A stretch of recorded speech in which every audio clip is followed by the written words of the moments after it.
What's up, fellow Age Groupies? Welcome to another episode of the Age Groupies Podcast, part of the United WeCast Network. I'm Mike Ergo, and along with my co-host Lindsay Hiken, we're here to talk to you about all things related to endurance sports from an amateur athlete perspective. We talk about how to have fun along the way and make the sport a little less intimidating.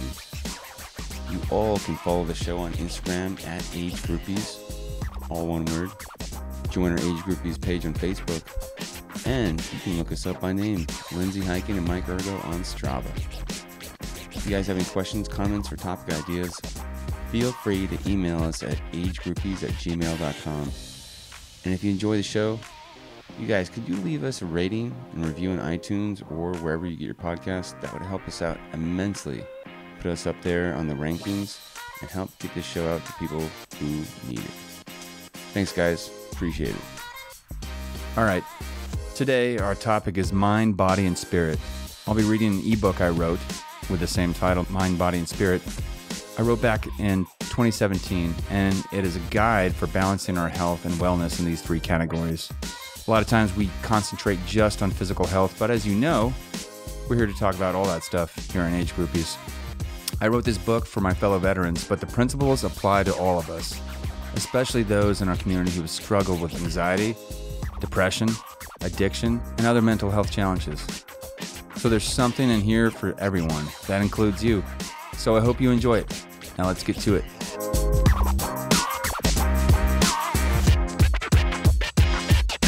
Mind, Body, and Spirit, an ebook by Mike Ergo. The Journey Home. I'm home. Now what? In the spring of 2001, I enlisted in the United States Marine Corps. I planned to be in the band. It's okay, I laughed too. But the attacks on September 11th set me on a different path, to the infantry. I deployed to Iraq twice, most notably to Fallujah in 2004. I fought in Operation Phantom Fury, the largest urban battle Americans have fought in since Hue City in Vietnam War. I was honorably discharged in 2005 and returned to my hometown, Walnut Creek, California. Already to be a happy-go-lucky civilian again, I grew frustrated that it was not so easy. Anger, panic attacks, intrusive thoughts, nightmares, avoidance, isolation, all the symptoms of PTSD. But even more than PTSD, I was struggling to find a purpose in life. What could I possibly do after combat that would matter? Feeling stuck led me straight into the trap of self-pity that turned into full-blown alcoholism. I blamed others for my circumstances and became someone I despised, a dishonest, flaky, mean-spirited drunk. The Semper Fidelis tattoo on my chest mocked me each morning in the mirror. I was anything but faithful. After a few years of heavy drinking, I was 40 pounds overweight and felt terrible. My marriage was on life support, and I was barely making it through school.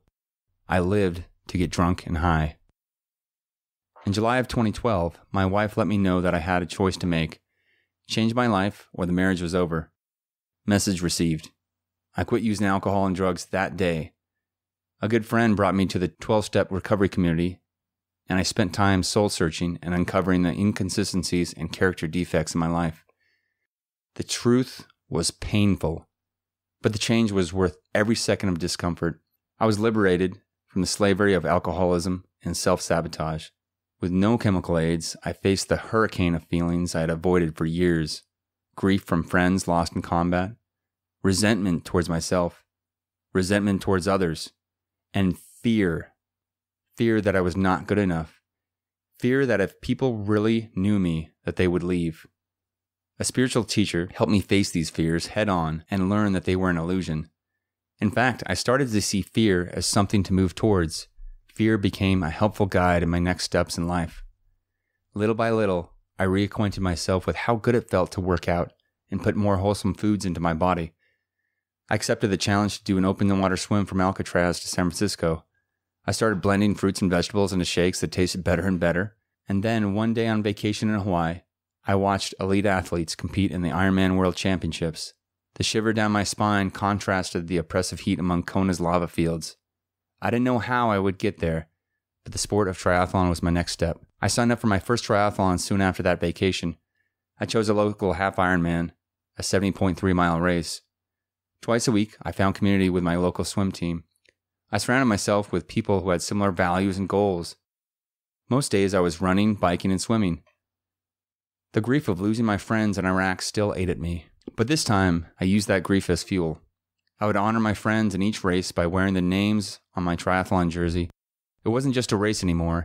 Now there was a purpose behind it, a chance to let the pain be there, but be proud of the men I served with, a chance to tell others about the Marines who made the ultimate sacrifice. No more hiding, no more numbing out. This was my path to healing. Today, my life revolves around family, healthy eating, and exercise. If I had read this 7 years ago, that would have been terrible news. And I don't think I could find satisfaction and fulfillment in sobriety. I could not imagine getting a break from the fear, panic, sadness, and anger that came along with PTSD. Fortunately, I found my way out, and life is truly better than I could have imagined. This is not to prop myself up and brag about how great I have done. Firstly, I could never have done this without the courage of my wife to demand the real me. I could not have done this without the support of family, friends, therapists, spiritual teachers, and the community. I write my blog Transitions for More to inspire those who are stuck in that same rut I once was. I'm living proof that change is not only possible, but that becoming our best selves is a birthright. Included in this ebook are a few ways to get you started. If you are reading this with doubt, that's okay. Bring that doubt along with you. Your results will be the only proof you need. Chapter 1. The Mind. With major transitions in life, anxiety and depression are common companions. Coming home from employment and transitioning out of the military are two of the biggest challenges people face in life. Many of us expect to come home and return to the civilian life without any hiccups, as if we had not changed in major fundamental ways. But like it or not, we return different people. Military life is a very specific culture with its own customs, dialect, and values. We spend anywhere from 6 to 13 weeks learning them in basic training, let alone the rest of our military careers. Getting out is a culture shock. It may seem like the pace of life changes from speeding on the freeway to slowly meandering on city streets. The mind is our most powerful weapon. It is our strongest ally, but like any powerful weapon, it could be unwieldy without the proper training. By noticing the mind and how it operates, we can have more choice in how we react to circumstances. Many veterans I talk to explain their frustration with how civilians just don't get it or how X is not as efficient as it should be. We may have expectations of the civilian world to function like the military, which is unrealistic in many cases. This can lead to frustration, anger, resentment, and depression. If we hold on to the expectations that are constantly disappointed, those feelings fester inside and keep us stuck. Returning from combat, veterans can also experience a heightened sense of awareness or hypervigilance, scanning the environment for threats wherever we go. This skill is a great ally in combat, but it does not serve us well back home. It's exhausting. It keeps us from truly tasting the food we eat. We miss out on the subtle nuances of conversations with others. In short, we see everything around us, but little right in front of us. So how do we stop doing this? 1. The first step is awareness. Noticing that our mind is giving us thoughts. Noticing that our bodies are reacting in certain ways. This is always the first step to changing a pattern of behavior that does not serve us well. What does your mind say to you? This shouldn't be so hard, or why is this taking so long? How does your body feel? What sensations are occurring? When I am angry, I notice a pulsing in my temples, tightness in my chest, and a lot of tension in my neck and shoulders.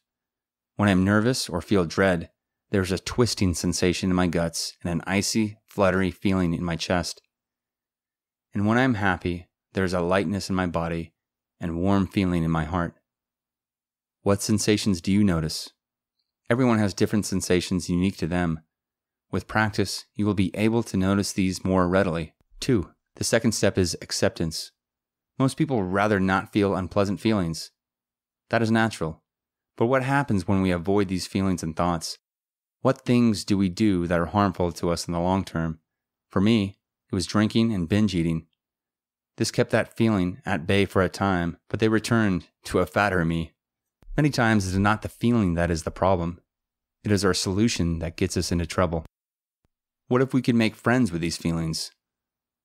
So now you may be thinking, this is some weird hippie bullshit stuff, Mike. Who does this? I agree. The thought of making friends with feelings is bizarre. But just like that bully that doesn't get the reaction they want from us, accepting and welcoming unpleasant feelings and thoughts takes away their power over us.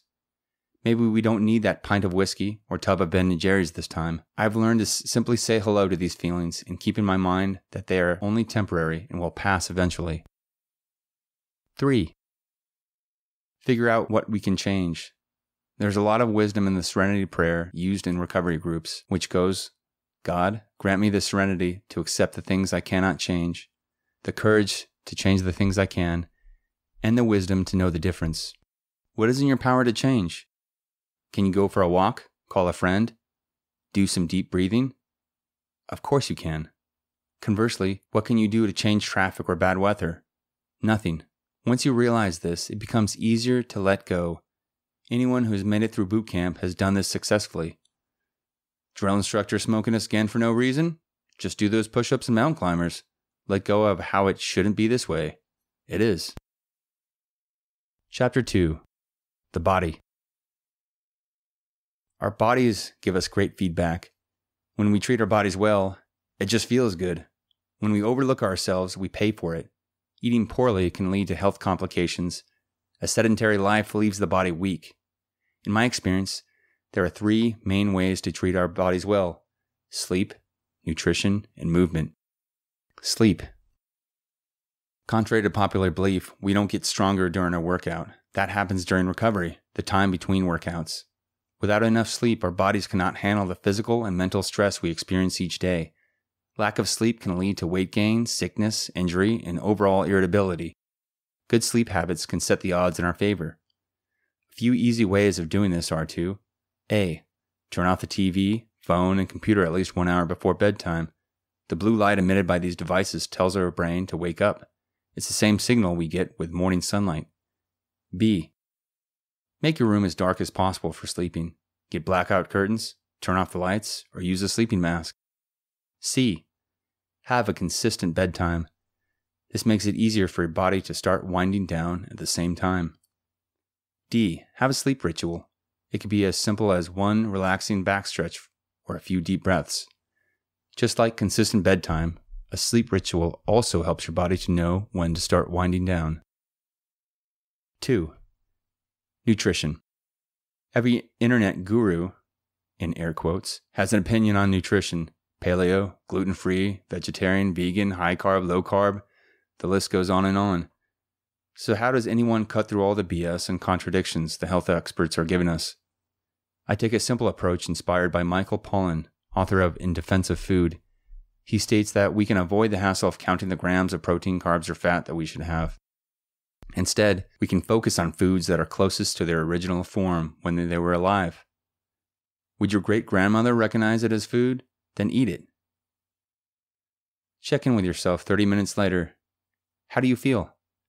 There are plenty of foods that may taste great at first, but leave me feeling awful 30 minutes later, like barbecue, pizza, ice cream. Once again, your body will let you know what is working if you can check in with yourself and listen. Michael Pollan helps us keep it simple with his timeless phrase, eat food, not too much, mostly plants. 3. Movement. Our bodies were created to move. We feel good when we are moving more and sitting less. Anyone who has a baseline of fitness knows this. One thing that I struggled with the first few years after the Marine Corps was overdoing it. What is overdoing it? For me, it was a cycle. First, I would look in the mirror and see how pudgy I looked. I was disgusted. Then I proceeded to haze myself with some weights, a death run, and calisthenics until I was gassed. I didn't listen to the signs my body was giving me. I jumped right into the type of workout I should have been able to do. The workout I could do at the peak of my physical fitness. Then I would get sore, strained, or injured and have to limit physical activity for a few weeks. Ease back into exercise. You will reach your goal sooner and without injury. Find something that is fun to do. Pay attention to your body and stop or slow down when you need to. Be honest with yourself about where you are and not where you should be. Slow and consistent movement beats inconsistent bursts of intensity. Walking, hiking, biking, calisthenics, and doing yoga at a moderate level are among the best activities to start with. Each week, I enjoy my practice with the Veterans Yoga Project. Movement should be enjoyable. If we exercise in the spirit of enjoyment, it will be sustainable. If we thrash ourselves as punishment, it will eventually be avoided and abandoned. My favorite aspect of intentional movement is truly being in the moment. It is here that the bombardment of thoughts cease and we get a break from the noise of the mind. 3. Spirit, the search for meaning. Outside of any religious context, humans have a spiritual craving for connection and meaning. These are core values of almost everyone. Many veterans value service, integrity, selflessness, and teamwork. These intangible qualities and desires make up our spirit. When we take inventory of our values, it becomes clear if we are not living in accordance with them. This creates turmoil in the mind, body, and spirit. What keeps many of us from living in accordance with our values? Fear, sadness, anger, and trying to be someone we think others will like. This is inauthentic. At our core, we know this. Connection. One of the core things we crave as humans is connection with others. Sebastian Junger, creator of the documentaries Restrepo and Korngal, wrote the book Tribe. In it, he postulates many problems veterans face are from the loss of tight bonds forged in combat. Humans have lived in tight-knit bands and tribes since before recorded history. A complex and intimate level of social interaction is woven into our DNA. We are hardwired to have many close relationships. But how do we connect when we feel so different than our civilian classmates and coworkers? We face fears, knowing that some short-term discomfort pays dividends. One of the tribes I belong to is Team RWB, a group of active duty military, vets, and civilians that get together for physical fitness and social events. Within minutes of my first event, the joking and commonality amongst us was reminiscent of the camaraderie I had in the Marine Corps. Meaning. What brings your life meaning? How do you find joy? Like many veterans, I'm fulfilled in the service of others. I take care of my needs in order to serve, but I end up suffering when focusing too hard on myself. Fulfillment and happiness are different. Happiness is a great feeling, but it is fleeting. Fulfillment and joy do not depend on feelings that can change as quickly as the weather. In his book, Man's Search for Meaning, Viktor Frankl wrote of his experiences in Auschwitz, the concentration camp, sharing his belief that our main drive in life is neither pleasure nor pain, but meaning.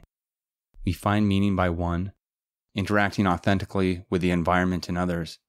2, giving something back to the world through creativity and self-expression. And 3, changing our attitude when faced with a situation or circumstance we cannot change. Outside of direct service to others, many find meaning in creating. Music, art, poetry, or writing are all powerful ways to give back to others. We don't need a reason to create art other than for the sake of creating. Like Neil Gaiman says, simply make good art. A link of a downloadable PDF for Mind, Body, and Spirit will be in the show notes, so you can all download it and check out all the resources I've included for each chapter. Thank you. All right, everyone, that concludes today's episode of the Age Groupies Podcast with me, Mike Ergo. Hope you really enjoyed it. Lindsay's going to be back with us next week, so you can follow the show on Instagram at Age Groupies, join the Age Groupies page on Facebook, and look us up by name, Lindsay, Hiken, and Mike Ergo on Strava. If you have any questions, comments, or topic ideas, feel free to email us at agegroupies@gmail.com. And if you enjoy the show, please leave us a rating and review on iTunes or wherever you get those podcasts. I don't really know where else you get them. I'm an iPhone kind of person. Because this really helps us get more exposure, get the podcast to people who need to hear it while we're trying to grow this little thing. And of course, if you have friends you think might like the show, go ahead and share it with them. Go ahead, send a text to them right now. Share that thing away. But for now, thanks for listening, and we'll talk to you next week. Bye-bye.